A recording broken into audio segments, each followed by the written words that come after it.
chasing the game in this one still. Campbell still in control.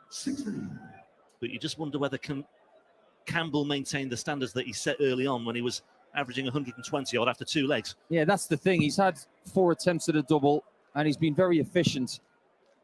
But when it comes to Andrew's strength, it's that he can improve as a game goes on.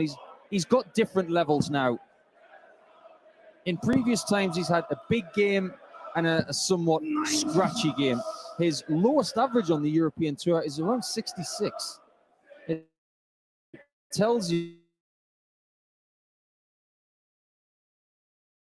But he is more ready for success than ever because of all of the preparation work that he does. More practice. He even said he's been less lazy, which is very honest, and I like that. Yeah.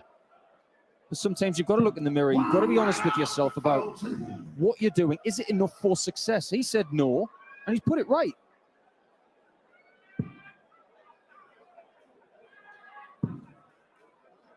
Well, Gilding is, in terms of this year, just outside the top 30 on the averages on the Pro Tour on the Players' Championship circuit, 94 and a bit. And right now, he's some way below that. He needs to get back to the levels that he's produced so far this year in the main. The thing that's starting to worry me about this game is that the first 9 averages are under 90. Now, these guys will be expecting to be between 100 and 105. They're well below that. And they'll start to understand what kind of game this is turning into. Campbell is just trying to palm off Goldfinger with another classy out. It's going to be double top, and last time he was here, it was right in the middle. 22. Andrew, you require 82. 82, no question about that this time. Tops is the target now then for Gilding. 62. And was that the opportunity? Now you require 40. You don't think Campbell's going to miss this? Double 5 though. And his retrieval from his left hand wasn't pure. 35. Yeah, he just lost a little bit of rhythm there, didn't he? Andrew, you require 20. So to get back on terms and get the break back at 3 apiece, not far away, just inside 5 once again. And this time he makes it count.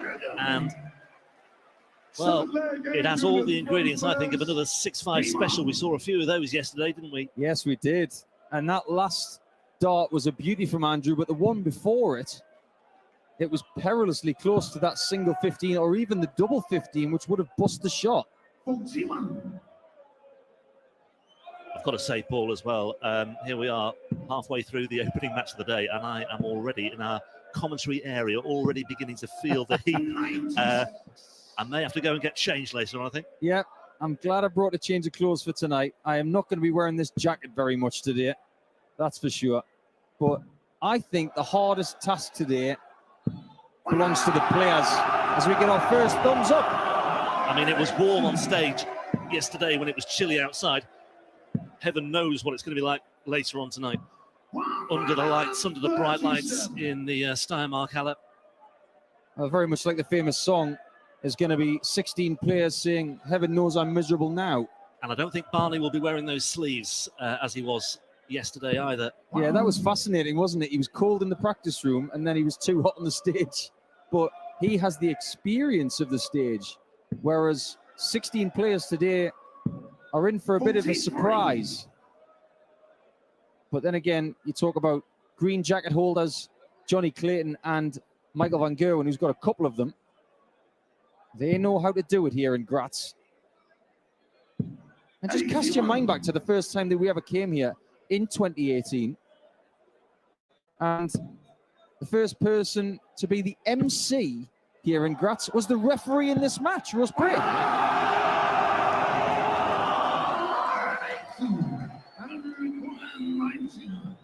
99 red balloons and looking for 57 first.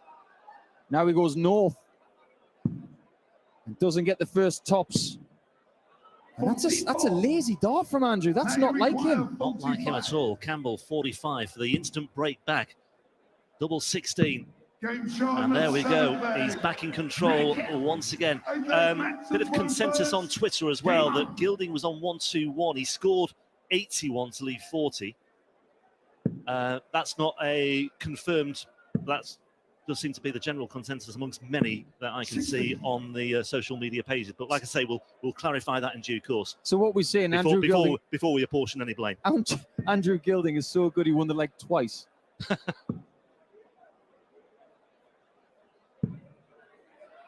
He's going to have to scrap from here, that's for sure, because Campbell's got this game by the scruff of the neck. For now, things can change really quickly in this format. And we wouldn't want it any other way. But I think we are going to get a lot of 6-5s today. I think we're going to get players that will struggle in the heat. And I'll be fascinated to see who can thrive.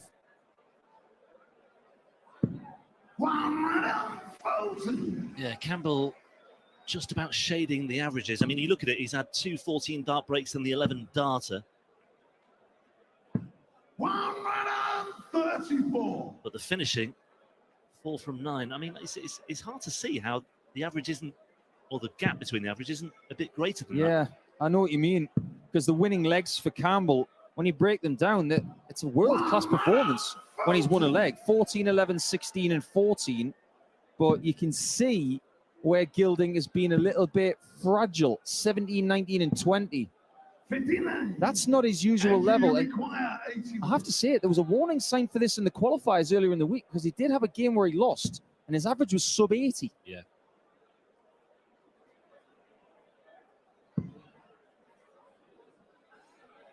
Which reminds me, by the way, I remember when he played, I think, at the German Darts Masters 2017, I think it was. He lost against Stefan Zietman 6-4, and he averaged 66 that day as well. And then Zietman would take out Joe Cullen on the Saturday as well. Yeah. When Joe wasn't feeling very well. Double top for 4-4. Double 10 comes up trumps again for Goldfinger. 3 more legs possible in this game, and Campbell just can't consolidate those breaks. No, he can't. He did initially. He had that 3-1 lead, so he did consolidate it to an extent. But in this latest exchange, you're right, Paul, he's not been able to fully capitalise. And the break is only worth anything, really, if you can. 15 dart break there for Andrew Gilding, who, in qualifying for this, Matt Campbell, had another 6-5 win against Jose Justicia. And it may well be another 6-5 special for Matt Campbell today, having beaten Ian White yesterday by the same score. Just wants to get his money's worth. Maybe makes it exciting, but it's only exciting if you walk away with the W. And like I said at the top of the game, Rob, he's never made the last 16 of a European Tour event yet. So it would be new territory for him if he was to take 2 more legs in this contest. And he's starting to get frustrated. I don't blame him, because he played better than this yesterday. And he's involved in a real scrap now. Well, that's it. I mean, his numbers yesterday against lesser opposition would have been more than comfortable. But as it was, he was up against a player who's having a bit of a renaissance right now in Ian White. And this is another tough assignment. Although, you know, if you get through to the second round, they are all going to be tough assignments, aren't they, really? Let's face it. And Yeah, he's up against the UK Open champion. It's almost as if Campbell is trying to take out all the Renaissance men. Because that's exactly what Andrew's done over the last year as well. 79. And if Gurney was to take out the number 1 seed, there's someone else who's looking to have his own Renaissance. Yep. Got a switch. Single up top would have left 159. Good thinking from the Ginger Ninja. So many would go for the 17s. Campbell has not been